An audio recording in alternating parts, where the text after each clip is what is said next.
இப்பொழுது நாம் கேட்டு ருசிக்க Jayaram institute of science and management Madurai வழங்கும் கேட்க கேட்க செய்யலாம் cake. Jayaram institute of science and management Arumbanur விளக்கு அழகர் கோயில் ரோட் மதுரை. செல் 7094499730.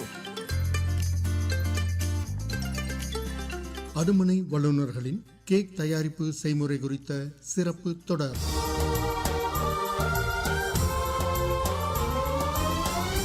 எல்லாருக்கும் வணக்கம். என் பேர் ஷெஃப் ராக்லாண்ட். நான் இந்த பேக்கரி ஃபீல்டில் ஒரு 5 வருஷமாக இருக்கேன். கேட்க செய்யலாம் கேக் இந்த நிகழ்ச்சியில் நாம் இன்றைக்கி பார்க்க போகிற cake recipe lemon blueberry cake. So இந்த லெமன் ப்ளூபெர்ரி கேக் அப்படின்றது மேற்கத்திய நாடுகளில் ப்ளூபெர்ரி அதிகமாக கிடைக்கிற காலங்களில் இந்த கேக் என்ன பண்ணுவாங்கன்னா செய்வாங்க. இந்த கேக் செய்கிறதுக்கு தேவையான பொருட்கள் என்னென்ன, இதை எப்படி செய்கிறது அப்படின்றது வாங்க நாம் கேட்கலாம். லெமன் ப்ளூபெர்ரி கேக் செய்கிறதுக்கு தேவையான பொருட்கள் என்னென்ன அப்படின்னு பார்த்தீங்கன்னா, க்ரீம் சீஸ் நார்மலாக உங்களுக்கு எல்லா டிபார்ட்மெண்டல் ஸ்டோர்லேயுமே கிடைக்கும். கேக் எசன்ஸ் மார்ட்லேயுமே கிடைக்கும். ஸோ அந்த க்ரீம் சீஸில் ஒரு 50 கிராம் அளவுக்கு நீங்கள் எடுத்துக்கோங்க. அடுத்தது லெமன் ஜூஸ், அதாவது எலுமிச்சம்பழச்சாறு. அது ஒரு சின்ன பழமாக எடுத்திங்கன்னா ஒரு முழு பழத்தோட சாறு அந்த லெமன் ஜூஸை நீங்கள் எடுத்துக்கோங்க. அடுத்தது விப்பிங் க்ரீம். ஸோ விப்பிங் க்ரீமே பார்த்திங்கன்னா நம்மளுக்கு எல்லா டிபார்ட்மெண்டல் ஸ்டோரு, கேக் எசன்ஸ் மார்ட் எல்லா கடையிலையுமே நம்மளுக்கு அந்த விப்பிங் க்ரீம் கிடைக்கும். அந்த விப்பிங் க்ரீமை நீங்கள் மிக்ஸ் பண்ணி எடுத்துக்கிட்டால் அந்த க்ரீமி கன்சிஸ்டன்சியில் இருக்க விப்பிங் க்ரீம் ஒரு 100 கிராம் அளவுக்கு நீங்கள் எடுத்துக்கோங்க. அடுத்தது ஐசிங் சுகருமே உங்களுக்கு எல்லா எசன்ஸ் கடையிலையுமே உங்களுக்கு கிடைக்கும். நீங்கள் கேட்டிங்கன்னா அவங்க கொடுப்பாங்க. ஸோ இந்த எசன்ஸ் கடையில் கிடைக்கிற ஐசிங் சுகர் ஒரு 7லேருந்து 8 கிராம் அளவுக்கு நீங்கள் எடுத்துக்கோங்க. ஸோ வாங்க நம்ம இதை எப்படி செய்கிறது அப்படின்ற செய்முறையை நம்ம பார்க்கலாம். இப்போ லெமன் ப்ளூபெர்ரி கேக்கு நம்ம செஞ்சு வச்சுருக்கிற இந்த வெண்ணிலா ஸ்பாஞ்ச் கேக்கை ஃபஸ்ட்டு 3 லேயராக கட் பண்ணிக்கோங்க.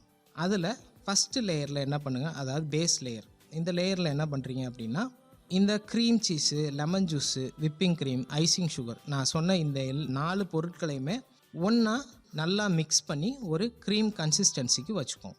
இது கூட ப்ளூபெர்ரி, ஃப்ரெஷ்ஷாக கிடைக்கிற ப்ளூபெர்ரி கிடச்சிச்சு அப்படின்னா அதை கொஞ்சம் சுகர் போட்டு நல்லா அடுப்பில் ஹீட் பண்ணிங்கன்னா ஒரு ஜாம் கன்சிஸ்டன்சிக்கு வரும். ஸோ இந்த ப்ளூபெர்ரி ஜாமை நீங்கள் இந்த கேக்கில் நம்ம யூஸ் பண்ண போகிறோம். ஏன் அப்படின்னா, நம்மளுக்கு இந்த கேக்கோட பேரே பார்த்தீங்கன்னா தெரியும், lemon blueberry cake. So blueberry இல்லாமல் நம்ம இந்த கேக்கை செய்ய முடியாது. ஸோ அதனால் ப்ளூபெர்ரி கிடச்சிச்சின்னா உங்களுக்கு நல்லாயிருக்கும். ஒருவேளை எனக்கு ப்ளூபெர்ரிலாம் கிடைக்கல, எனக்கு இது இல்லை அப்படின்ற மாதிரி நீங்கள் யோசிச்சிங்க அப்படின்னா, அதே எசன்ஸ் கடையில் ப்ளூபெர்ரி க்ரஷ் அப்படின்னு கேட்டிங்கன்னா உங்களுக்கு கிடைக்கும். ஸோ அந்த க்ரஷ்ஷும் நீங்கள் எடுத்துக்கலாம். இப்போ வாங்க நம்ம கேக் செய்கிறதுக்கு போகலாம். இப்போ நம்ம ஃபஸ்ட்டு அந்த வெண்ணிலா ஸ்பாஞ்சு கேக்கை 3 லேயராக நம்ம கட் பண்ணியிருக்கோம்.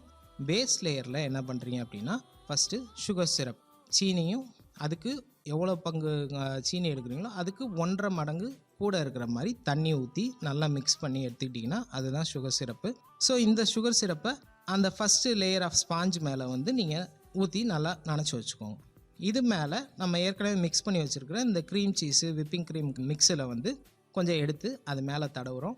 அதுக்கு மேலே ப்ளூபெர்ரி ஜாமு இல்லை அப்படின்னா ப்ளூபெர்ரி க்ரஷ், இதை மேலே ஒரு லேயர் போடுறோம்.